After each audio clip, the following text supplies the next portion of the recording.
Buenas noches. Buenas noches, Buenas doctor. noches, doctor. Buenas noches, papá. Buenas noches, doctor. Buenas noches. Vamos a dar inicio a esta segunda sesión del módulo correspondiente a paradigmas de aprendizaje en el aula. Antes de iniciar, compañeros, si preguntamos si la educación ha cambiado, la forma de enseñar y de aprender ha cambiado, ¿qué me dirían ustedes? Bueno, yo diría que en cierta medida sí ha cambiado, sin embargo, ciertas bases de la educación se han mantenido iguales, pero lo que ha cambiado es el enfoque y el método de enseñanza. Gracias, maestro. ¿Alguien más, por favor? Enfoque y método. Sí, algunos nos hemos adaptado a las nuevas circunstancias que se presentan en el proceso de enseñanza-aprendizaje. Nos hemos adaptado. Adaptación. Gracias, maestro Dilberto. ¿Alguien más, compañeros?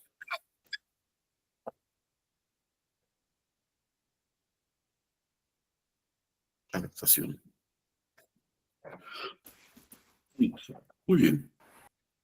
De hecho, creo que todas las teorías pues han servido en ese proceso y utilizamos algunos elementos de las diversas teorías o paradigmas en nuestra labor docente de una u otra manera y adaptándola a las necesidades también de los alumnos.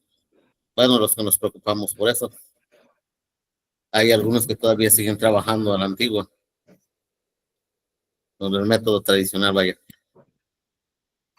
Es correcto, maestro Adalberto, esa adaptación que nos habla, pero también, como refiere la compañera en el chat, se ha ido acoplando específicamente de acuerdo a las características, a las exigencias o a las demandas sociales, políticas, culturales, económicas inclusive.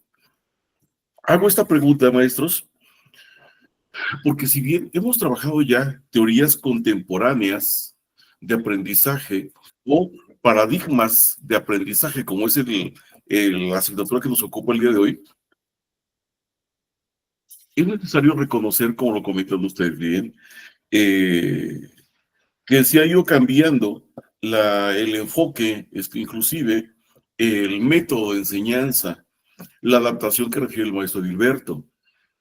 Específicamente en este paradigma educativo que tenemos actualmente, han cambiado algunos contenidos. Ya no se encuentran de manera concreta en el programa de estudios, pero eso no es limitativo de que el docente, en un ejercicio de autonomía profesional y en estricto apego a lo que pedagogía implica como una ciencia, retome los contenidos que consideran necesarios para que sus estudiantes adquieran o construyan aprendizajes en colaborativo. Mencionaba que si la educación ha cambiado, estamos precisamente, compañeros, en ese desaprender. Nos está causando resistencia, porque muchos compañeros que tenemos ya algunos años de servicio, o algunos tienen más, están en esa disyuntiva. Algo similar, maestros, recordarán la reforma educativa del 2012 al 2018, que hablaba sobre la evaluación del desempeño docente. Y muchos compañeros decían que cómo iban a ser evaluados cuando iban egresando de la normal, de la universidad, o ya tenían tantos años de servicio, ¿no? Entonces, en aquel entonces hablaban de la evaluación del desempeño docente y nos resistíamos a aprender cosas nuevas en cuanto a la enseñanza. Específicamente con este modelo educativo que tenemos ahora, nos sigue demandando desaprender. Aunque tengamos 5, 10, 15, 20 años de servicio o seamos egresados recientemente de la normal o de la universidad, nos demanda desaprender la forma en que aprendimos nosotros inclusive para aprender nuevas metodologías de enseñanza. Es lo que decían los compañeros. Siguen predominando algunas características del enfoque magistrocentrista Y la utopía que planteaba la escuela nueva o la escuela activa, en respuesta a la pedagogía tradicionalista, donde se decía que teníamos que colocar al estudiante al centro del proceso educativo, todavía hoy en día sigue siendo una utopía, porque no lo hacemos del todo. Decía el maestro, cambia el enfoque. Sí, exactamente. La adaptación. Desde aquel entonces hablábamos de el darwinismo social, aquella persona que no se adapta, que no transforma sus prácticas, sus habilidades, está en riesgo de perecer. ¿Sí? Un panadero que aprendió a hacer pan con una receta tradicional de hace 50 años, está bien, pero hoy en día tiene que implementar nuevas metodologías, nuevos ingredientes inclusive, de cómo hacer ese pan, que fue bueno la forma en que aprendió, pero puede mejorar ese proceso. Exactamente, valga la aplicación de esta analogía, compañeros, un maestro no puede seguir enseñando de la misma forma que aprendió, porque tal vez estamos repitiendo un error o les estamos robando el futuro a los estudiantes cuando estamos enseñando de la misma forma que aprendimos ayer. Entonces, es importante que con base en este conocimiento de teorías, de paradigmas, vayamos identificando las bondades de cada una que siguen estando presentes en este nuevo modelo educativo. Hablaba el maestro hace un momento de enfoque. El enfoque de esta nueva escuela mexicana, compañeros, retoma 3 teorías que ustedes ya conocen, teorías contemporáneas en su momento, el humanismo, el cognitivismo, que vamos a hablar el día de hoy, y el constructivismo. Nada más que no se pueden aplicar de la misma forma como fueron creadas, como fueron propuestas. Eso también tiene que adecuarse, adaptarse, territorializarse. Hoy en día, el humanismo que contempla el enfoque de la nueva escuela mexicana no es solamente humanismo, es neohumanismo. ¿Sí? Cognitivismo, constructivismo, están retomando en esencia parte de aquellas teorías, pero potenciando precisamente esas fortalezas, y no porque estemos retomando solamente las cosas buenas de algunas teorías contemporáneas, significa que otras las vamos a dejar en el olvido. Específicamente, si hablamos de conductismo, si yo digo, hoy en día, ¿se sigue aplicando el conductismo en las aulas, maestros? De acuerdo a sus experiencias, a su perspectiva, ¿qué responderían? ¿O ustedes aplican el conductismo todavía en sus aulas? ¿Qué responderían? Sí, sí se aplica, maestro. Sí se aplica. Bueno, en el caso mío que me dedico a la labor docente, sí se aplica, pues estamos con los estímulos con los alumnos, si se portan bien o se portan mal, va a depender mucho de cómo trabajemos igual en las aulas. Y yo les digo, por ejemplo, para ganar la atención de ellos, jóvenes, si sale bien este proyecto, pues tienen un punto de más en su calificación final, tal vez, o unas décimas de calificación. Y si se portan bien, tienen, por ejemplo, dentro de las reglas de clase, hasta la conducta es tomada en cuenta, tiene un porcentaje. Entonces a ellos les conviene por las notas que reciben. De una u otra manera, pues se está aplicando el conductismo allí, porque es una forma de control del alumno, que es el objetivo esencial precisamente del enfoque conductista. Así lo voy aplicando dentro de mi forma de trabajo. Claro que eso no es no solo aplico ese, sino también varios paradigmas que me puedan servir a mí para mejorar mi práctica docente. Gracias. Gracias, maestro Gilberto, con los ejemplos que nos comparte, y es correcto, maestra Claudia. El conductismo sigue aplicándose en cualquier contexto, ¿sí? Cuando le decimos simplemente, maestros, en la aplicación de Disney o del Netflix, si paga usted 4 meses continuos, se le regala un mes más, es decir, paga solamente 3 y disfruta 4. O con el pago de colegiaturas, ya viene el pago de titulación, maestro Gilberto. Y si dice la maestra Magali, ¿saben qué, compañeros? El costo de titulación es de 23,400. Pero si llama usted durante los próximos minutos, solamente va a pagar 20,900. ¿Qué pasa? Ah, pues llame ya, ¿no? De una forma sutil, están moldeando la conducta de acuerdo a lo que se espera. Exactamente. Sigue vigente el conductismo, maestro Edilberto, compañeros. Cambia la forma en que se aplica específicamente. El día de hoy vamos a hablar de esto, ¿sí? Y si yo digo conductismo o condicionamiento, indudablemente nos viene a la mente el nombre de una persona, ¿sí? Iván Pavlov.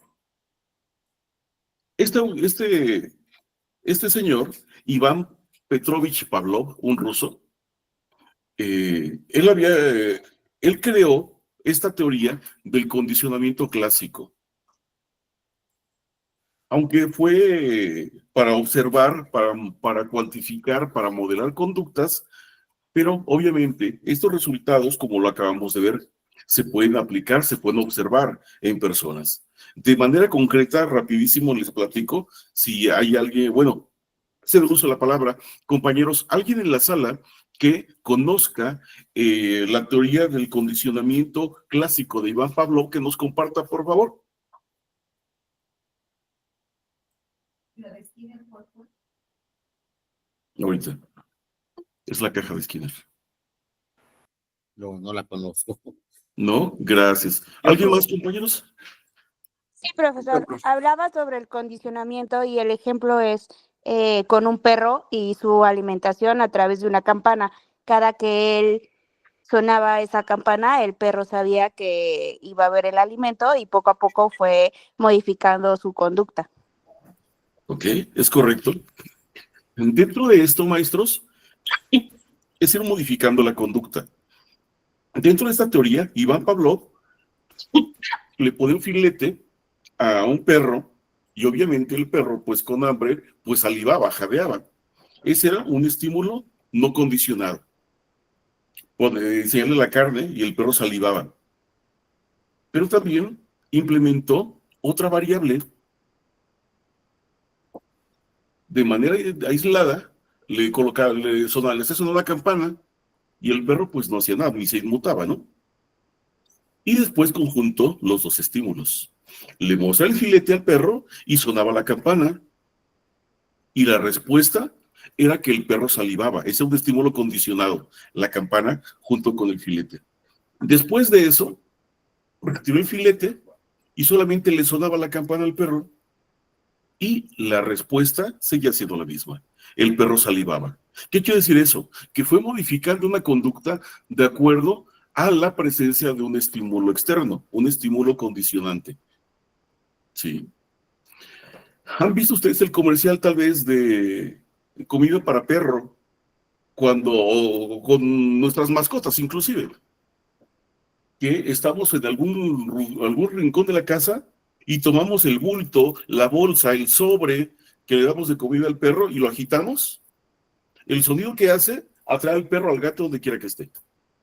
Si vamos al campo a buscar una vaca y cuando está la vaca en casa en el potrero le damos maíz, le sonamos el maíz en la cubeta y cuando voy al campo con el maíz y suena el maíz en la cubeta, la vaca donde usted lo escucha y va a venir. ¿Sí? Son algunos ejemplos caseros de el condicionamiento clásico de Pavlov. Esto mismo, maestros, se puede observar con las personas. Cuando vamos cambiando o modificando una conducta mediante un factor externo, ¿sí? Aquella motivación exógena o motivación externa. Cuando le decimos a nuestros hijos, ¿saben qué, hijos? Cuando termine la universidad, te voy a regalar el iPhone 17X Pro Max. Y pues él dijo, oye, papá, ese teléfono todavía no existe. Sí, tú todavía no terminas la universidad, ¿verdad? En cuanto termines la universidad, vas a tener ese teléfono. ¿Qué pasa? Modifican las conductas precisamente para obtener el estímulo. Condicionamiento, desde esta postura, condicionamiento clásico. Vamos un poquito más rápido. Al hablar de condicionamiento o de conductismo, también nos viene a la mente la teoría o el experimento de Skinner, Frederick Skinner. Skinner, su teoría es condicionamiento operante, ¿sí? La teoría de Skinner es una caja, alguien que tengan algún referente que nos pueda compartir, compañeros, de la caja de Skinner, hablando de conductismo o condicionamiento operante, como es el nombre de la teoría.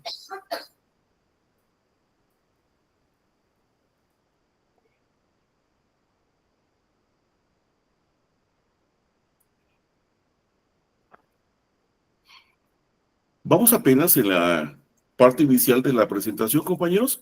La caja de Skinner es algo similar a lo que ven en pantalla ustedes del lado izquierdo. La caja de Skinner incluía ratas o palomas de manera particular. Tuvo dos vertientes, dos variables. En esta caja de Skinner, como ven ustedes, al extremo izquierdo hay un pequeño depósito. Este depósito tiene alimento y tiene una pequeña pendiente, que es donde cae el alimento a la rata cuando acciona el botón correcto, ¿sí? Esta caja de Skinner tiene una bocina, un altavoz o un foco, es decir, como captadores, motivadores de la atención del animal en este caso. Cuando la rata presiona el botón, cae la comida, ¿sí? De manera que el ratón podía andar caminando todo el tiempo ahí y hasta que accionaba el mecanismo, caía el alimento. Esa fue una variante. Es decir, a través de elementos externos se va consiguiendo que en este caso el roedor hiciera lo que tenía que hacer o lo que se esperaba que hiciera para obtener alimento. Esa fue una primera vertiente. En la segunda, Skinner lo que hizo fue en el piso, en esa rejilla que aparece ahí, la electrificó. Y el roedor andaba ahí. Y tenía estímulos auditivos o visuales a través de un mecanismo en la pared. Entonces, en esta variante de la caja de Skinner, no caía alimento como tal, sino que cuando accionaba el mecanismo, se suspendía la electrificación de la malla. Y obviamente la tortura o el dolor para la rata, pues desaparecía. ¿Sí? Entonces se iba registrando las veces, el tiempo que tardaban estos animales en hacer lo que de ellos se esperaba. Y de esa forma se fueron moldeando conductas hasta que hicieran lo que de ellos se esperaba. ¿Sí? Eso es hablar un poquito del conductismo, el conductismo clásico de Iván Pavlov, que surge la propuesta a fines del siglo XIX, principios del siglo XX. Le sucedió a Iván Pavlov, Skinner, con el condicionamiento operante, y casi cuando muere Pavlov, ¿sí? Es casi cuando nace Skinner fallece en el 1990 y retoma parte de la teoría de Pavlov para darle forma a la suya del condicionamiento operante. El día de hoy estaremos hablando de esto y la forma en que se va implementando en las aulas. Otro enfoque que estaremos revisando también, compañeros, es el cognitivista o cognitivismo, ¿sí? Este cognitivismo no es una teoría en sí, es un conjunto de teorías igual que el conductismo. Les mencioné algunos autores del conductismo. En este caso, hago lo mismo con el cognitivismo. Es un grupo de teorías que tiene elementos en común. En estas se incluye la teoría psicogenética de Jean Piaget, el aprendizaje por descubrimiento de Jerome Brunner, el aprendizaje significativo de David Ausubel, ¿sí? La teoría de Robert Gagné, Howard Gardner y Lev Vygotsky con su teoría sociocultural. Específicamente, estos autores trabajaban con los procesos mentales o procesos cognitivos. Los procesos cognitivos básicos, maestros, son la percepción, la memoria, la atención, la repetición. Y estos procesos cognitivos básicos los implementamos nosotros en nuestras sesiones de enseñanza y aprendizaje. Pero desde la postura de estos autores hablan sobre cómo las personas, cómo la mente interpreta, procesa, analiza y reproduce la información que está triangulando con sus saberes previos, con nuevos saberes, y nos da como resultado un aprendizaje.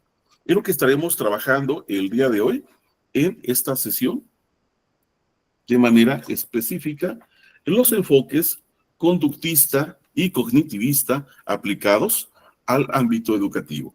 Repito, cuando estas teorías son presentadas por primera ocasión, no tenían la intención de influir en el ámbito pedagógico. Se fueron adaptando. El conductismo en esencia, conductismo puro, si quieren verlo así, habla sobre el moldeamiento de conductas observables y medibles, ¿sí? Como lo vieron, haciendo uso de los sentidos para modelar esa conducta. Hoy en día, hablar de conductismo, igual que lo hace el maestro Gilberto, en lugar de darles descargas eléctricas, sonarles la campana a los estudiantes, que alguna vez dan ganas de hacer eso, ¿verdad? Pero lo hacemos de manera sutil. Si participan de manera entusiasta del proyecto, si obtienen un buen lugar en la Olimpiada del Conocimiento y demás, vamos a obtener como ventaja o como recompensa 1 punto, 2 puntos adicionales en la calificación. Se convierte en un estímulo, sí, pero en una motivación externa para los estudiantes, que tendría que ser, maestros, en un momento dado. Lo ideal sería que los estudiantes, esa motivación no dependía de un estímulo, sino que fuera una característica endógena, que los estudiantes se motivaran por el solo hecho de aprender o de participar sin la necesidad de recibir algún estímulo.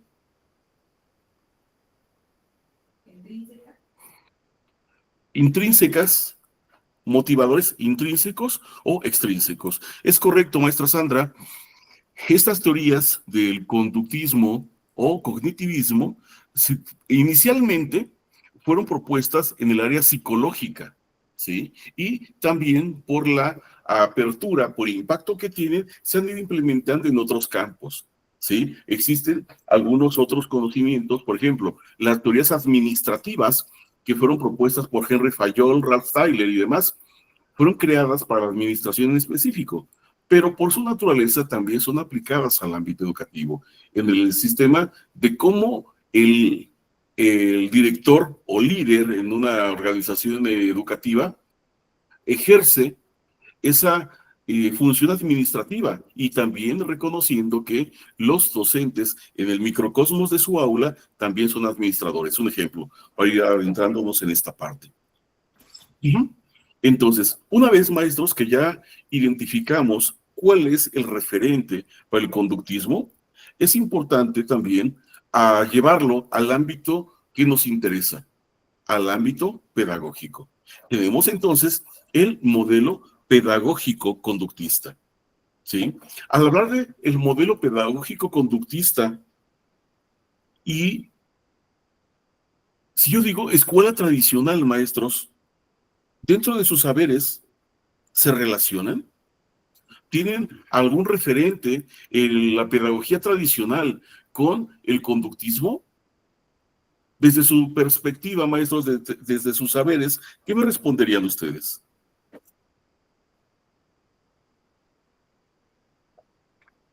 ¿Puedo repetir la pregunta? Con todo gusto, maestro Gilberto.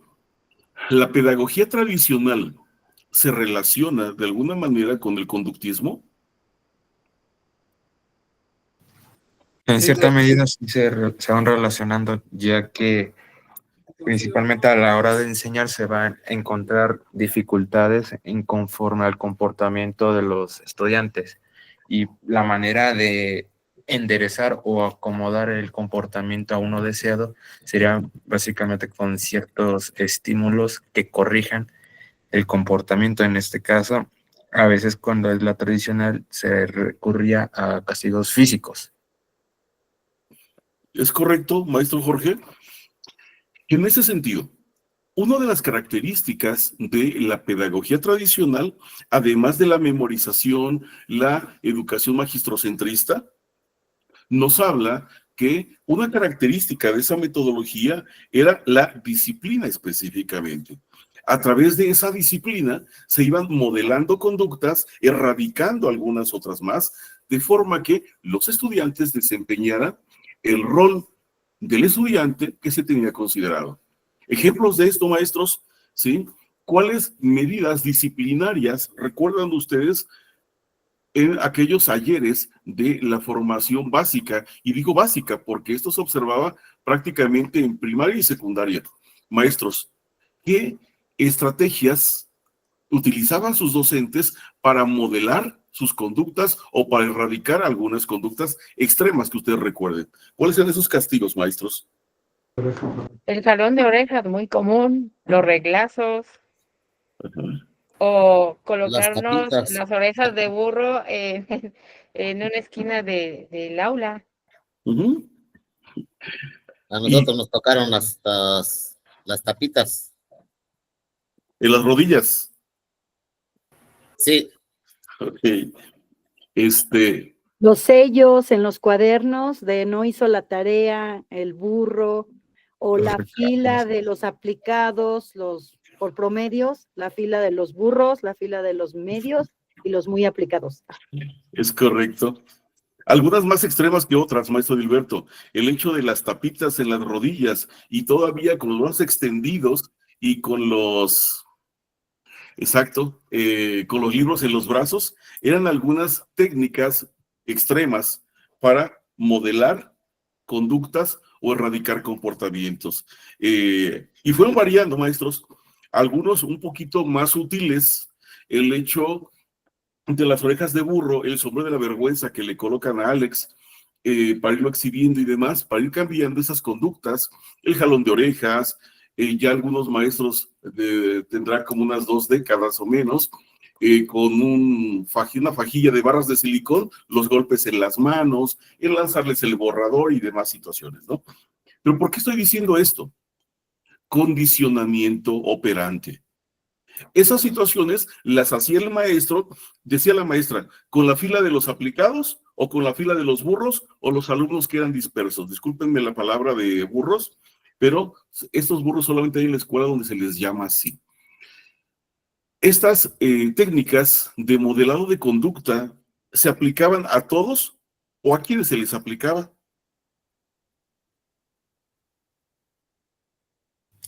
Se les aplicaba a aquellos que no cumplían ya sea con lo que esperaba el docente, ya sea al no acabar la actividad o por mal comportamiento.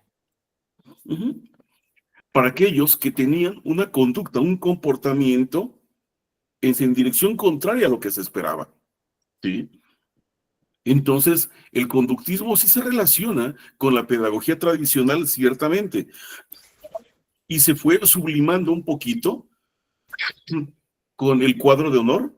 Era la otra cara, la parte aceptable del conductismo. Y se sigue trabajando todavía, maestros, si tienen hijos, sobrinos en primaria o en preescolar.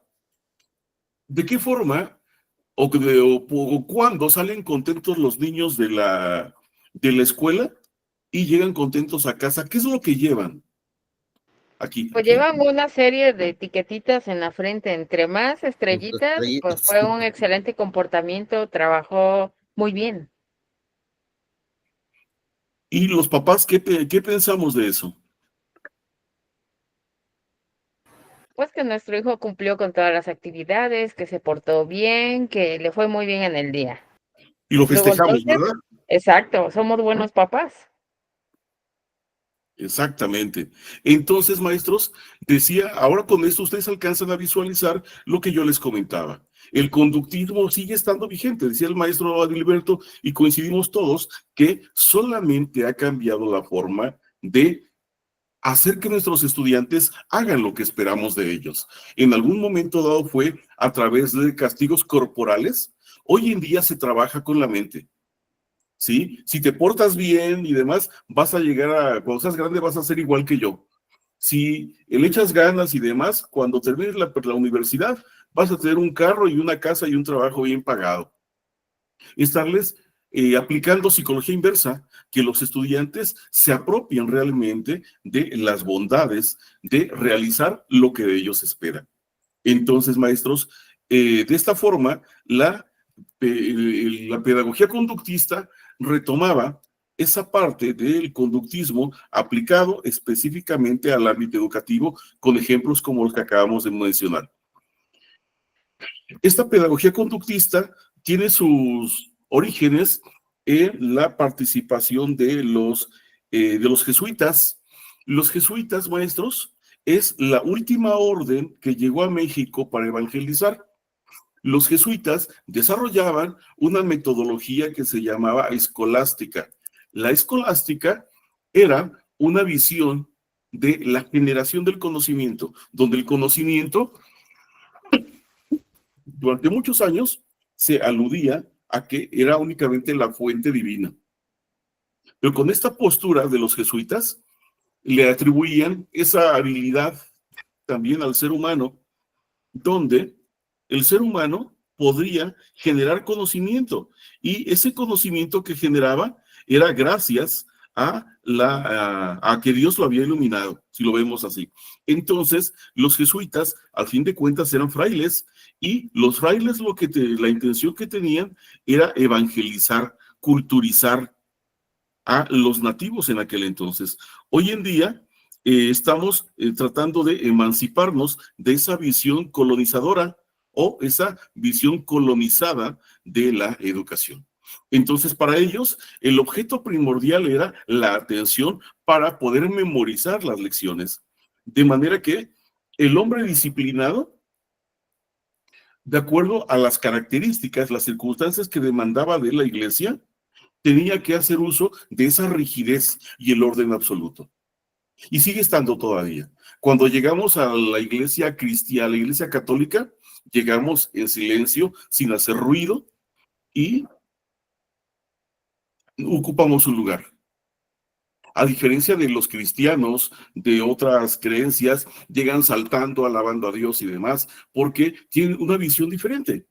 Pero aquí específicamente, hablando de los jesuitas y esta última orden que llegó a México para evangelizar, ellos imponían precisamente ese orden y esa disciplina para que las personas aprendieran lo que tenían que aprender a través de esa disciplina específicamente, que se convirtió en una característica representativa de la pedagogía tradicional.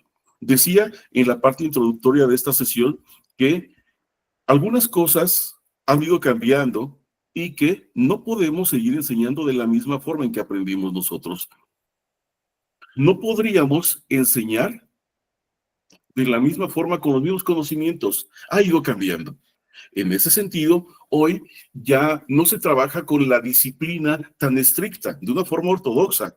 Apelamos al cumplimiento de los acuerdos de convivencia en el aula, donde nuestros estudiantes son conscientes de lo que tienen que hacer, de lo que ellos esperan y el beneficio que les repercute.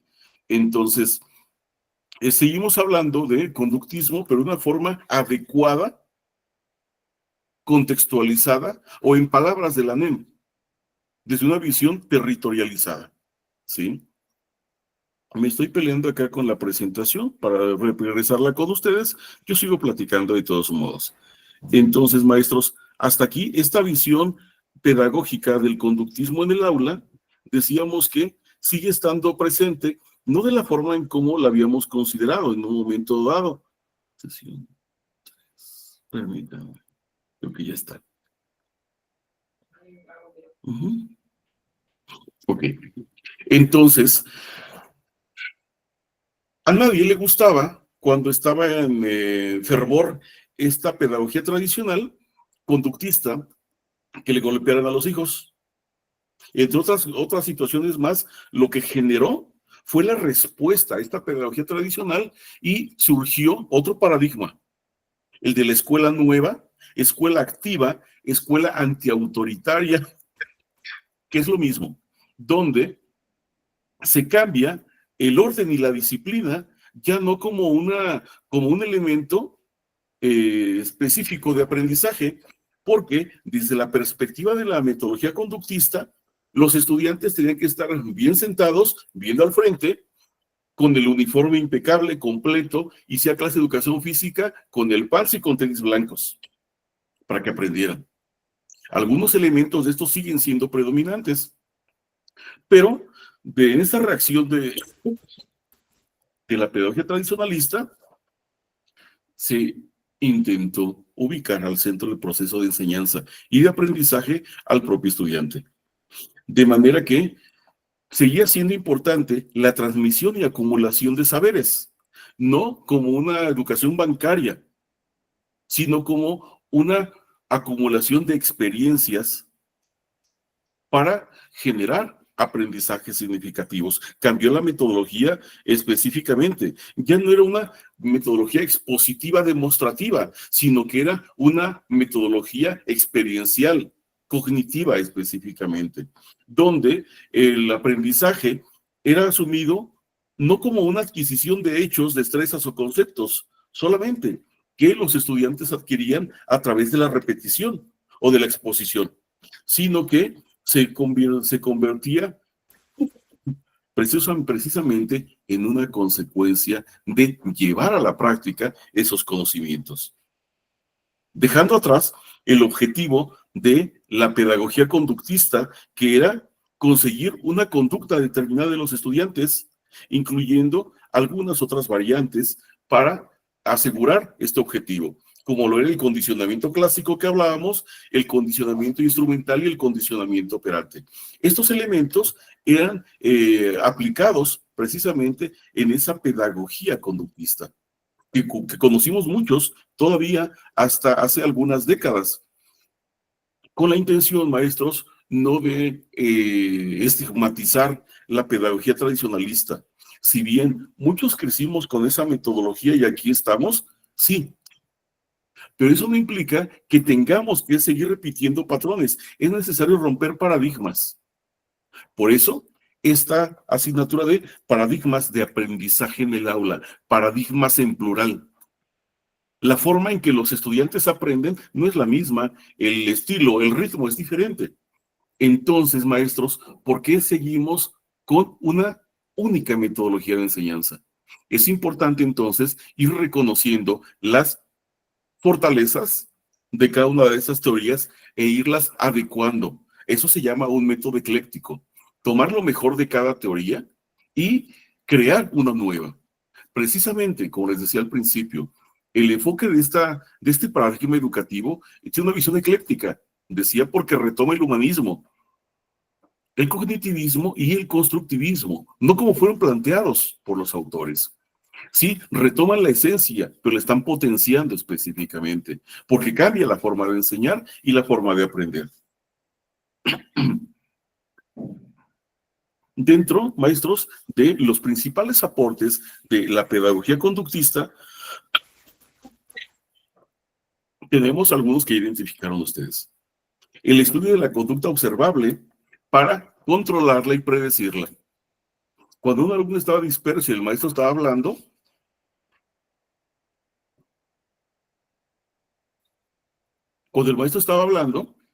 y captar su atención, en lugar de llamarle por el nombre, hacerle una pregunta, le lanzaba el borrador o el GIS, ¿sí? De manera que estaba modificando una conducta específicamente de acuerdo a lo que se esperaba. Hace un momento hablábamos del rol del estudiante. El rol del estudiante es una persona que estaba viendo fijamente al frente, con atención, repitiendo lo que escuchaba y demás, ¿sí? Dentro de esta pedagogía conductista, maestros, retomamos ya los aportes de Skinner, como les comentaba, los estímulos positivos y los negativos, el reglazo, el jalón de orejas que mencionaban en su momento, o los positivos, el cuadro de Dor, la estrellita en la frente, o el garabato colorado de aquel que hablaba Chabelo en su canción, que hoy en día sigue estando vigente. Hoy en día ya no es un garabato colorado, es una calificación con un 1 y un 0 redonditos. Y esa calificación, cuando se las pone el maestro en plataforma, ni observamos la retroalimentación. Nos quedamos solamente con el 10, que es lo que nos interesaba. Pero si nos pone un 7, un 8 en la calificación, entonces sí vamos a revisar la retroalimentación, porque nos interesa que nos explique en dónde están los puntos faltantes para el 10 que no me ha colocado, ¿sí? Vamos avanzando. Retomamos también los aportes de Pavlov, hablando del aprendizaje asociativo, ¿sí? Hacia un factor externo, una conducta o un aprendizaje de manera específica. Bueno, La pregunta la respondo al final, si les parece, sobre el paradigma. Vamos avanzando para tratar de concretar el contenido de la presentación. Hablamos entonces de el rol del docente y de la educación en este paradigma pedagógico conductista. El docente, la educación se pretendía que suprimiera conductas no deseadas, estudiantes que se levantaban, que no traían la tarea, que molestaban a sus compañeros. A través de la educación se pretendía suprimir esas conductas no deseadas, alentando entonces el sistema escolar con el uso de procedimientos destinados a manipular o modificar conductas, reitero, pero también las competencias entre los estudiantes. Desde esta perspectiva, el maestro, la persona poseedora del conocimiento a la que enseñaba, era el encargado de provocar el estímulo para que sus estudiantes lo repitieran. Cuando les pedía a los estudiantes que repitieran las vocales para confirmar que habían aprendido y había un único orden, A, E, I, O, U. Y si alguna persona o algún estudiante no la repetía en ese orden, no había aprendido, no ponía atención y no era un buen estudiante. El docente era el encargado de ir diseñando la actividad y enunciando lo que se esperaba de los estudiantes. El magistrocentrismo del que hemos hablado.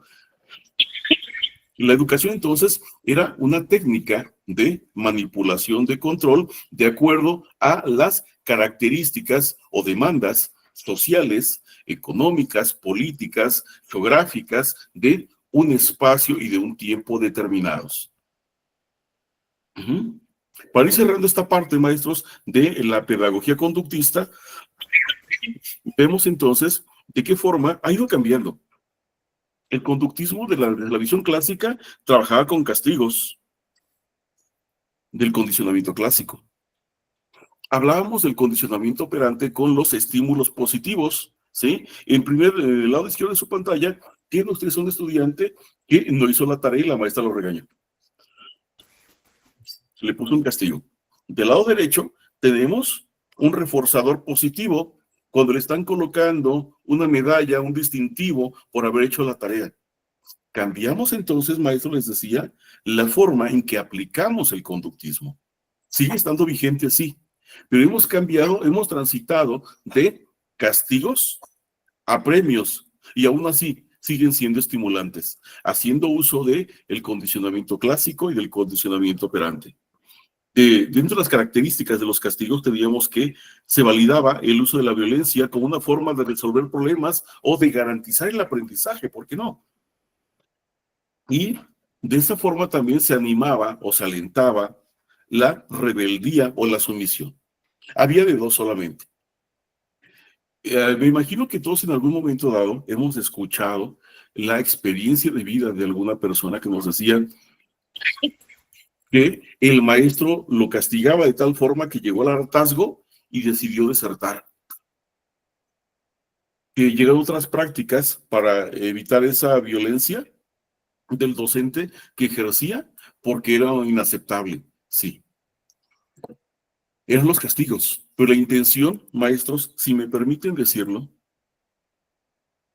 un maestro que golpeaba a sus alumnos, me atrevo a decirlo, que la intención que tenía no era golpearlos por golpearlos solamente. Era golpearlos, llamar su atención de una manera poco adecuada, pero la intención que tenía el maestro no era golpearlos ni verlos llorar. El objetivo del docente era la adquisición de saberes. Aquí no aplica aquello que lo que cuenta la intención. ¿Por qué no? Porque esas técnicas dejaron huellas. Algunos les arrancaron la oreja, les hicieron más grande el remolino, los golpes en las manos y demás. Sí, son consecuencias negativas, que no tendría que ser. Por eso se transitó de los castigos a los reforzadores positivos. Tenemos acá que los niños aprenden a esperar siempre algo a cambio de sus acciones. Causan pérdida de interés, porque solamente están concentrados en el estímulo que van a recibir. ¿Sí? El mes pasado, en la otra universidad donde colaboro, les platico, tuvimos una experiencia académica en una secundaria de Guadalajara. Y cuando iban llegando los estudiantes, el director los invitaba a que se sumaran a la actividad. Y los estudiantes no preguntaban ni de qué era, ni qué iban a hacer. La respuesta que dieron solamente, ¿y eso cuántos puntos extras nos va a redituar? Porque ya pasó el hecho de valorar el aprendizaje por el propio aprendizaje y valorar el aprendizaje por la recompensa que les va a dar. ¿Sí? Sigue siendo conductismo, la diferencia es que en uno se aplican reforzadores negativos y en otro reforzadores positivos. De los principales representantes, ya mencionamos alguno, Pavlov, tenemos también a Thorndike, decía que el conductismo es un conjunto de teorías o un paradigma específicamente, ¿sí? Y para irnos un poquitito rápido, maestros, hablando de cognitivismo, dentro de las primeras diapositivas mencionaba que este cognitivismo pretende alentar la aplicación de procesos cognitivos de manera consciente, al potenciar la vinculación, el análisis, la manipulación de la información de manera consciente. Lo que es lo mismo el pensamiento crítico. El pensamiento crítico hoy en día lo conocemos porque es un eje articulador. El pensamiento crítico, maestros, no es más que el conocimiento o interpretación de la realidad de manera consciente, fijando una postura ante la realidad y actuando en consecuencia. Eso es el pensamiento crítico.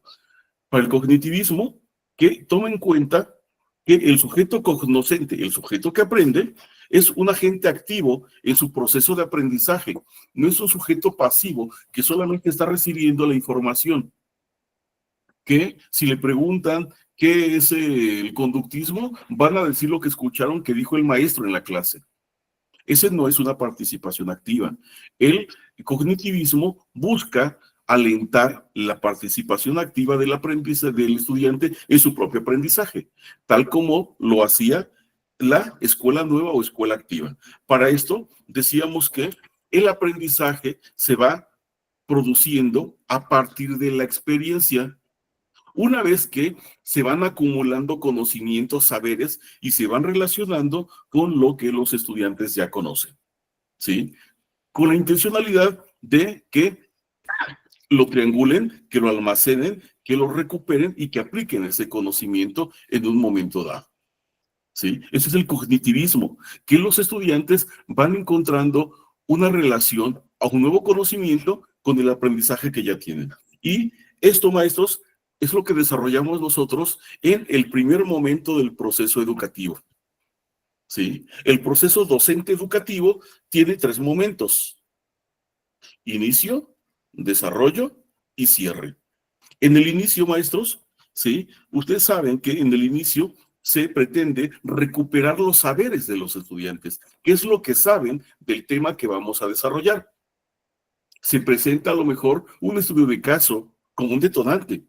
En el desarrollo se empieza a profundizar del nuevo conocimiento, pero para esto ya conocimos o reconocimos qué es lo que nuestros estudiantes conocen del tema. Vamos profundizando. Y en la parte final del cierre se hace una recapitulación.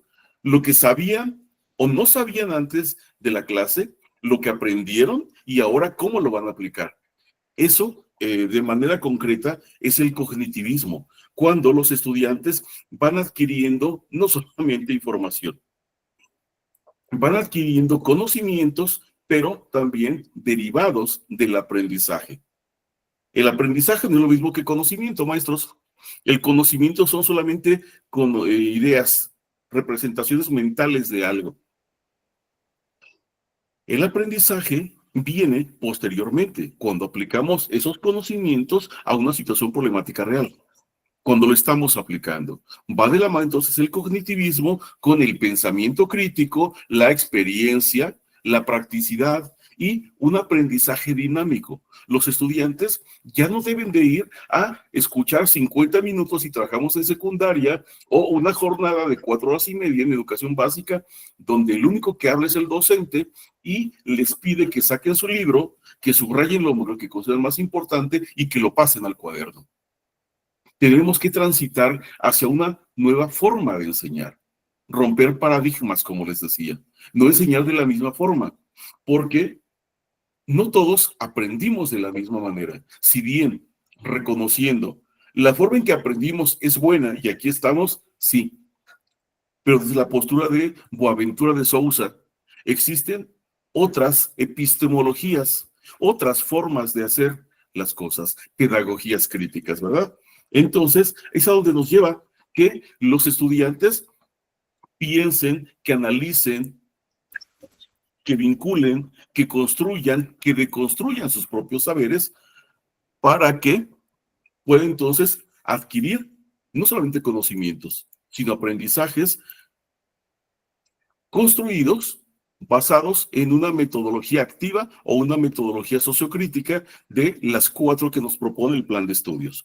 Mencionaba en la primera parte, maestros, para ir cerrando, que esta teoría cognitivista o cognitivista lo va a encontrar usted de la misma forma, o de las dos formas, que es lo mismo, cognitivista o cognoscitivista. Los representantes de este paradigma cognoscitivista tenemos a Jean Piaget con la psicología genética o psicogenética. Jean Piaget sostenía que para que una persona aprendiera, primero tenía que desarrollarse biológicamente, y para eso propuso los 4 estadios: sensoriomotriz, preoperacional, operaciones concretas y operaciones formales. Después del desarrollo cognitivo de las personas, viene el aprendizaje, cuando se hace una vinculación con los saberes, relación y una reconstrucción o devolución, precisamente. Cuando ya vamos haciendo esa triangulación, lo que sabía, lo que no sabía, lo que acabo de aprender y ahora cómo lo aplico. Teoría psicogenética de Jean Piaget. David Ausubel, dentro de su aprendizaje significativo o la teoría de la Gestalt, es importante que tengamos claro, maestros, que aprendizaje significativo no es aquel que significa algo para mí porque tiene un valor sentimental y demás. Habla de significado porque se está relacionando con una estructura cognitiva previa, lo que el estudiante sabía. Si toman ustedes, maestros, un vademecum farmacéutico, con tantos términos químicos y demás, tal vez no nos signifique nada, porque no tenemos tanto conocimiento de eso. Pero sí podemos tomar el plan de estudios, el programa sintético de la fase 2, de la fase 3, fase 4, fase 5, fase 6, y lo podemos leer y nos va a significar algo porque tenemos conocimientos acerca del tema. Es lo que habla David Ausubel, que el aprendizaje sea significativo porque se relaciona con los saberes previos. Jerome Brunner habla del aprendizaje por descubrimiento y el modelo educativo que está vigente habla de la heurística. ¿Sí? En el libro Sin Recetas, fase 3, maestros, van a encontrar ahí una parte que habla de la heurística. La heurística es una ciencia que se encarga de la búsqueda y encontrar el conocimiento. Cuando encontramos algo que está perdido, algunas veces nos viene a la mente la palabra eureka. De ahí viene la heurística, aprendizaje por descubrimiento. Si yo quiero aprender a tocar la guitarra y no lo sé, no me voy a dormir hoy y mañana ya voy a saber. Tengo que hacer una búsqueda de información a través de un tutorial, acercarme a un tutor que sepa un poquito más que yo y que me enseñe. Eso es el aprendizaje por descubrimiento y va de la mano con el aprendizaje activo. Vygotsky, y con esto voy a ir cerrando, maestros, habla sobre el proceso de socialización. Desde esta postura, el lenguaje es un elemento importante que debe ser claro, preciso, contundente, porque a través del lenguaje las personas compartimos dudas, inquietudes, saberes, necesidades, y es importante que nos expresemos de una forma consciente y completa. Porque no puedo llegar a la farmacia y decir, ¿sabe qué? Deme una de esas para mis de estas. O no, deme un de ese para mi de este. Tenemos que hacer uso del lenguaje de una forma clara y consciente. Que si le decimos al estudiante, por favor, toma tu libro de proyectos escolares, ábrelo en la página 55, un ejemplo. Que seamos claros en el mensaje, proceso comunicativo. No puedo decirle, tómalo y ábrelo en la página 54. ¿Cuál? ¿Qué libro? ¿Qué cuaderno? Tenemos que ser claros en el lenguaje. Dentro de la teoría psicogenética de Jean Piaget, maestros, no, teoría sociocultural de Levi-Gotsky, él hablaba de el aprendizaje en 3 fases. Primero, su desarrollo actual, su desarrollo próximo y su desarrollo potencial. La zona de desarrollo actual es lo que la persona sabe hacer con base en sus saberes previos, con sus experiencias previas, lo que sabe hacer por sí mismo. La zona de desarrollo próximo es el conocimiento que tiene otra persona, un tutor, un acompañante, que le puede favorecer al aprendiz en este caso. Cuando el aprendiz ya se apropió del conocimiento de su tutor, entonces se convierte en su desarrollo potencial. Un ejemplo, y cierro con esto finalmente. Cuando yo voy manejando mi vehículo y escucho la llanta que va haciendo ruido, me bajo y está ponchada. Tal vez nunca había cambiado una llanta. Y busco a alguna persona que me ayude, algún buen samaritano se para y me dice, ¿traes tus herramientas? Pues no sé, a ver, vamos a la cajuela. Las abre y las va sacando y nos va explicando cómo cambiarla, o lo empieza a hacer y nosotros mediante la observación vamos aprendiendo. Le doy las gracias, le doy para su refresco y demás. Nos seguimos el camino. La siguiente vez que se me ponche la llanta, ¿qué va a pasar? ¿Voy a esperar que pase un buen samaritano? No. Yo ya sé que se ponchó la llanta, bajo, voy a la cajuela, bajo los materiales necesarios, la cambio y me voy. Entonces, cuando se poncha la llanta, yo no sé qué hacer, es eso desarrollo actual, porque sé que se ponchó. Cuando viene la otra persona y me explica cómo cambiarla, es la zona de desarrollo próximo, lo que puedo hacer en compañía de un tutor. Y una vez que yo ya aprendí eso y me veo en la misma necesidad, es la zona de desarrollo potencial, maestros. Y eso mismo se puede también aplicar al ámbito educativo, donde los estudiantes tienen que participar activamente con una de las 4 metodologías en la construcción de un aprendizaje. Otro detalle, maestros, las 4 metodologías activas o sociocríticas no son únicas, son sugeridas. Podemos implementar la metodología lúdica, la pedagogía del caracol, la pedagogía de la ternura, inclusive, ¿sí? Esas son algunas metodologías sugeridas nada más, que podemos implementarlas una a una, y una vez que ya nos apropiemos de las 4, puedo optar por una u otra o bien implementar una metodología diferente, ¿sí? Maestros, para ir cerrando un poquito ya esta presentación, no recuerdo si ya la cargué en plataforma, si no la cargo ahorita. Nada más para ir cerrando, les comparto la segunda actividad. Está en la carta descriptiva y también está en el repositorio. Lo que se espera para esta semana es un organizador de información, un cuadro comparativo específicamente, hablando sobre los 2 enfoques, conductista y cognitivista. Y lo que debe de llevar, maestros, es una portada, introducción, el organizador de información, que en este caso es el cuadro comparativo, y a manera de conclusión, enlistar ventajas y desventajas de cada enfoque en la actualidad. ¿Por qué no puedo aplicar el conductismo tal cual hoy en día o el cognitivismo? ¿Sí? Ventajas y desventajas de ambos enfoques, maestros. Estas ya las habíamos trabajado la sesión pasada. Habla en esencia de cada una de estas teorías que ya hemos hablado y algunas que retomamos el día de hoy específicamente. ¿Sí? Hasta ahí, maestros. ¿Dudas, comentarios al respecto? Adelante, por favor, maestra Sandra. Hola, doctor, muy buenas noches. ¿El trabajo incluye únicamente las dos posturas pedagógicas, que es el cognitivismo y el conductismo, nada más? Es correcto, maestra, las dos que Correcto. trabajamos el día de hoy. De acuerdo. Y otra duda, un poquito saliéndome del tema. No tengo todavía calificación de la primera actividad. ¿Será que todavía está pendiente? Sí, no he acabado de calificarlo porque han de saber ustedes, compañeros, el grupo en el que están ustedes es un grupo bastante numeroso, son casi 80 maestrantes, y pues sí me está tomando tiempo para revisarlos, los leo completamente y trato de darles una retroalimentación.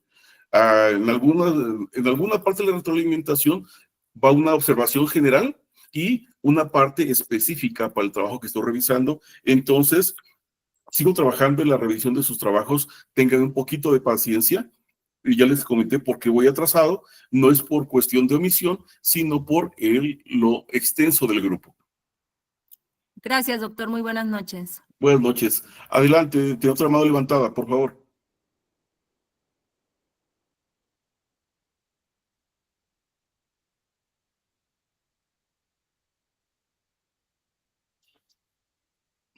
Compañeros, ¿alguien más?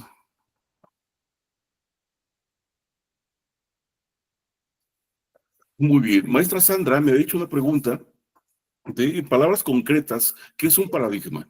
Un paradigma es un conjunto de teorías o un modelo que nos dice cómo hacer ciertas cosas. Ese es un paradigma.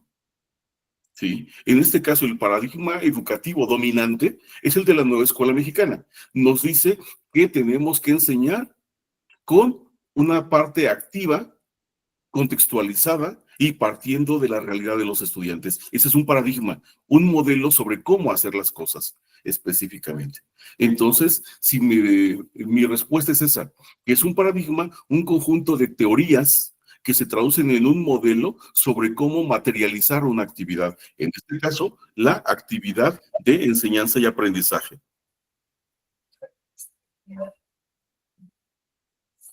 Muchas gracias, maestra. Fui yo la que hizo la pregunta.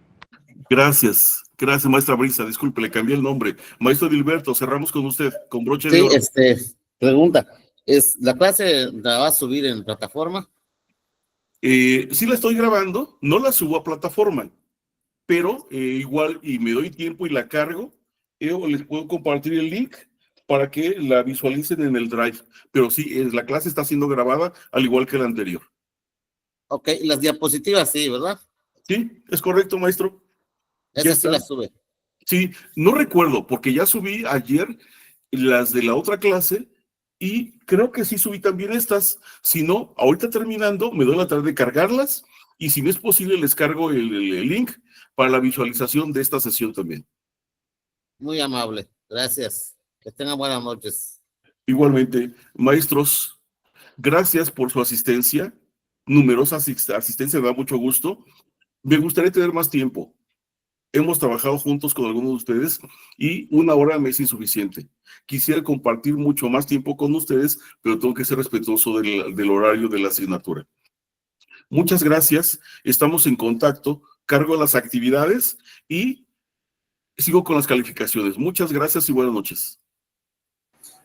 Buenas noches a todos. Gracias, doctor. Buenas noches a todos. Gracias, buenas noches. Buenas noches, hasta luego.